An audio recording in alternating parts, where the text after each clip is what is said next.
Welcome, fellow explorers of the ancient world, to a journey that will take us to the heart of one of the most iconic and enigmatic structures that have fascinated humanity for about 4,500 years, a wonder of the world that was built in Egypt. One that continues to amaze people even today, the Great Pyramid of Giza. With a height of 147 meters, this remained the tallest structure in the world for over 4,000 years. Heavy stones were used to build the pyramids, and it is said to weigh 6 million tons, compared to the present-day tallest structure, the Burj Khalifa, which weighs a mere 500,000 tons. The question that left people dumbstruck: how was it built?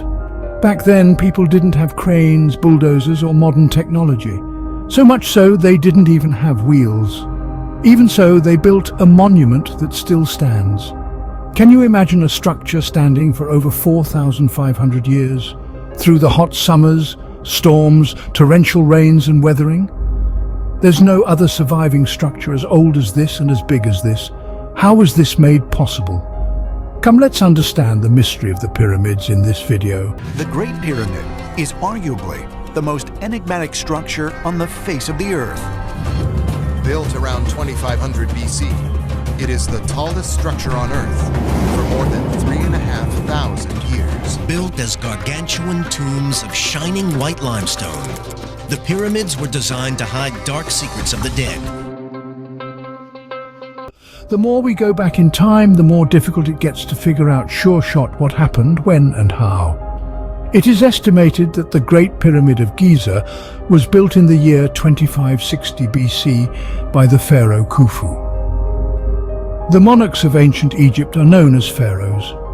We don't know much about Pharaoh Khufu except that he was the second monarch of the fourth dynasty of the Old Kingdom of Egypt. His reign is a highly debated topic, however. Some historian estimates claim 23 years, some 34 years, and some more than 60 years. The pyramid is located on the west bank of the River Nile, and if you see photos or videos of it, you'll see that it isn't the only pyramid. You'd see two other pyramids built on the same site. Of the three, the tallest is the Pyramid of Giza, also known as the Pyramid of Khufu. Smaller than it is the Pyramid of Khafra, the second largest pyramid in Egypt. It is said to have been built by Khufu's son, Khafra. The third and the smallest is the Pyramid of Menkaure, said to have been built by Khafra's son. These are the only monuments from the era. In addition to these are the Great Sphinx, several burial tombs, and smaller pyramids. There are said to be a total of 118 pyramids of varying shapes and sizes. Many of them have been eroded by the weathering. Very few are in good condition. Perhaps the most well-preserved are these three pyramids, especially the Great Pyramid of Giza. What was the reason for building these? The same reason why several ancient monuments were built. They were built as a tomb. The pharaohs are buried inside the pyramids. Friends, ancient Egyptians believed in the afterlife. They believed that life doesn't end at death. After death, the soul of the person travels to the underworld, where it is then judged by the gods. Those who lived a life of goodness remain immortal in the afterlife. So, to prepare for the afterlife, the pharaohs would commission tombs for themselves while they reigned. A large amount of food, treasures, jewelry, furniture, clothes were to be buried with the pharaoh in the pyramid so that they would be used in the afterlife. After they died, their bodies were mummified and then sealed in a wooden or stone sarcophagus. You might wonder how we are certain that this is why the pyramids were built. There are two main reasons, friends. First, we have discovered scripts written on several other pyramids, texts on such sarcophaguses and pyramids that tells us about their customs. Second, a majority of the historical pyramids in Egypt and Sudan have been used as tombs. But specifically speaking, in the Great Pyramid of Giza, no substantial evidence was found regarding this, so people come up with their own alternative theories. When the archaeologists entered the Great Pyramid, they found 3 relics and an empty sarcophagus. The sarcophagus is believed to be of Khufu, and the treasures that must have surrounded it is believed to have been looted before the archaeologists got to it.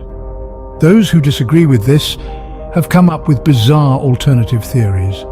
One popular theory making rounds is that the Great Pyramid was a power plant that could generate electricity.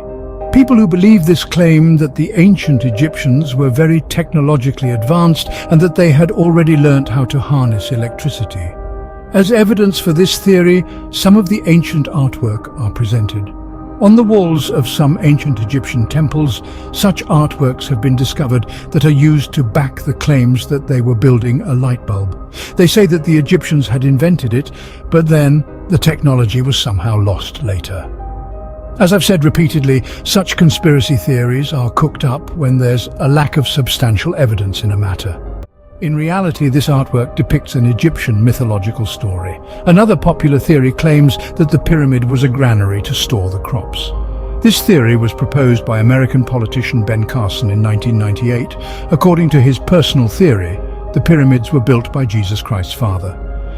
Friends, here you can see the second major reason for coming up with conspiracy theories: religious appeasement by politicians. Anyway, today it is absolutely clear, with all the historians in agreement, that the Great Pyramid of Giza was built as a tomb.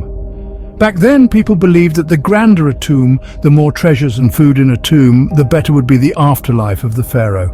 Now we get to the biggest question: how were these pyramids built?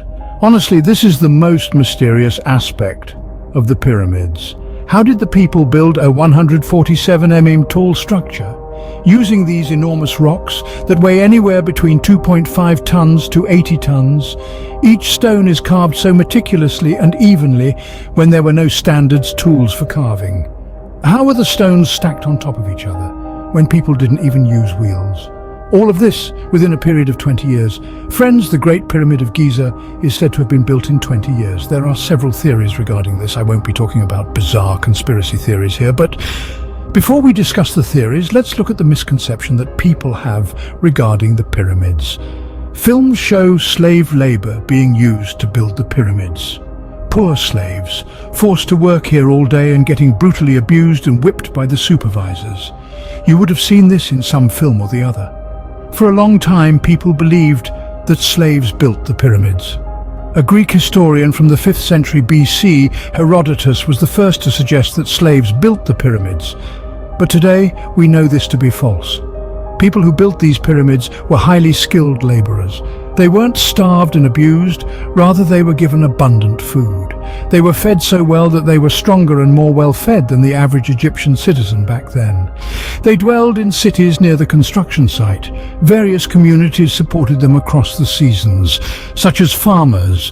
When the farmers weren't actively engaged in their fields, they would help with the construction in their free time. In a way, the citizens in the kingdom were united for the success of the national project. They were very loyal to their pharaoh. About 30,000 workers were involved in its construction, working 10 hours a day to build the Great Pyramid of Giza.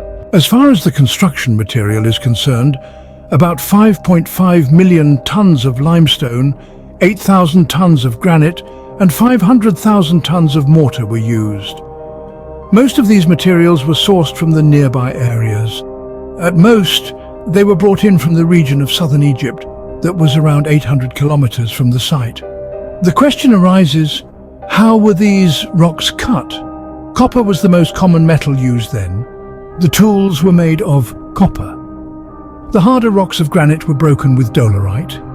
They used some unique methods, such as finding cracks and holes in the rocks, putting in wooden wedges soaked in water in those cracks. When the rocks absorbed the water, the wedges would expand and the rock would break apart. Now, a major question is, how were these stones moved? Back then, wheels weren't used in carts. There wasn't a vehicle with wheels that they could load up with the stones and easily pushed it to the site. A plausible theory is that they built rafts that floated on the river to move the stones from the quarries. And once the stones were at the pyramids, they were stacked on top of each other using sledges over wet ground. This is an interesting theory discovered recently in a study in 2014. The basis of this theory is this painting, found at the tomb of Jehuti-Hotep. This is a later tomb built around 1900 BC. In this painting, you can see 170 people pulling this statue on a sledge. Ropes were used to pull this heavy statue. If you look closely at the painting, you'd see that a man is pouring water on the sand in front of the statue. At first, archaeologists believed this was a part of the ritual, a tradition perhaps of pouring water before the sledge. When this was tested out by physicist Daniel Bohn and his team, they found that having a certain amount of water in the sand reduces the friction between the ground and the thing being pulled. This is a specific ratio, about 2% to 5% of water into the sand. It makes it easier to pull things on wet sand. Once we understood this, the next question is, how were the stones stacked on top of each other? How were these heavy stones lifted up without heavy machinery? Normally, a system of pulleys can be used to lift them, but as I told you, wheels, as we know it, didn't exist in Egypt during the 4th dynasty. It existed for pottery only. Friends, they had built an efficient system of ramps.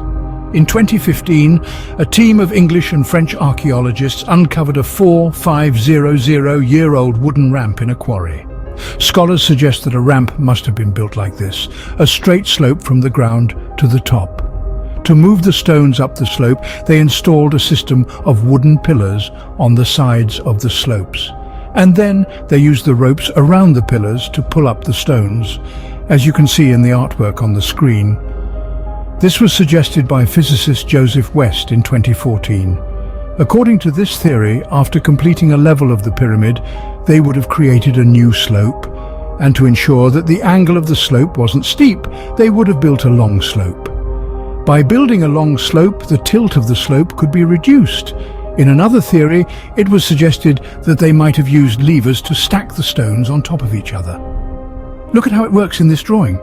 Basically, they would need to take a middle point, which would be higher. A long pole would be put atop it, with weight on the other side of the pole. And then it would be easier to lift, turn and place the stone as planned. Scholars believe that a similar system known as shadoof existed in Egypt for millenniums. They used the same mechanism to draw water from the River Nile, to irrigate their fields. These theories sound fascinating, but the inconsistency arises in the form of construction time. We know that the pyramid was completed within 20 years. If 20,000 people transported each stone like this, a stone needs to be placed every 3 minutes, each day, all around the year. It seems quite unlikely that they would have worked so rapidly. Friends, this is why this is still a mystery to this day. Both theories sound reasonable, but they do not completely explain what had happened exactly. We do know that the layers at the bottom were placed without mortar, and then mortar was added to the layers on top. That increases the stability of a structure. This is why, throughout thousands of years, the Pyramid of Giza still stands, despite several earthquakes. There's also a mystery regarding the mortar. Though scientists know the chemistry of the mortar used, they have not been able to recreate it.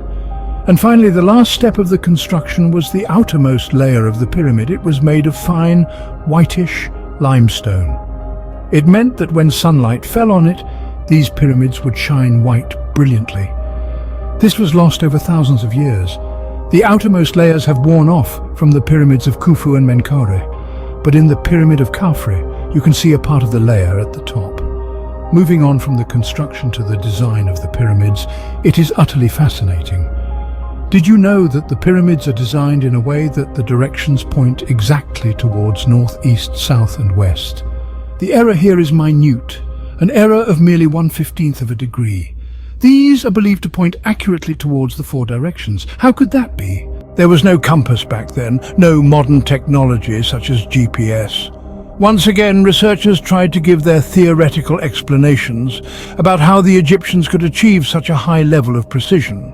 A popular theory is said to be by following the autumn equinox, when the tilt of the earth allows the day and night to be equal. The shadow on the ground is in a straight direction towards east and west.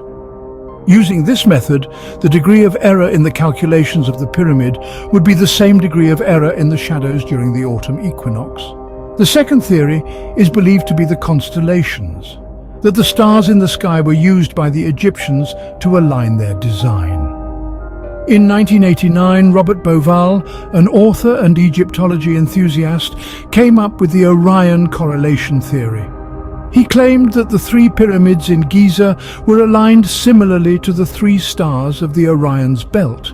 He believed that the alignment was intentional and that the ancient Egyptians knew astronomy, that they would track the stars at night and study them, and accordingly they harvested various crops at certain times. Historians believe this to be a fringe theory. Fringe refers to something that isn't mainstream. Some points that are used against this theory is that the 3 pyramids weren't planned at the same time, neither were they built at the same time. And when this theory was tested by astronomers in 1999, studying the pyramids in the context of the stars in the Orion's belt, it was found that the pyramids do not align exactly with it. The thing is that the constellation has moved a bit over the course of thousands of years. Back then, the stars weren't aligned in the same place as we see them now.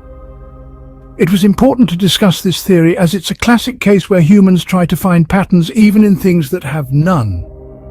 When we do not have concrete evidence for something, when we lack an exact explanation, we create our ideas. And if we can find any link anywhere, we believe it to be true.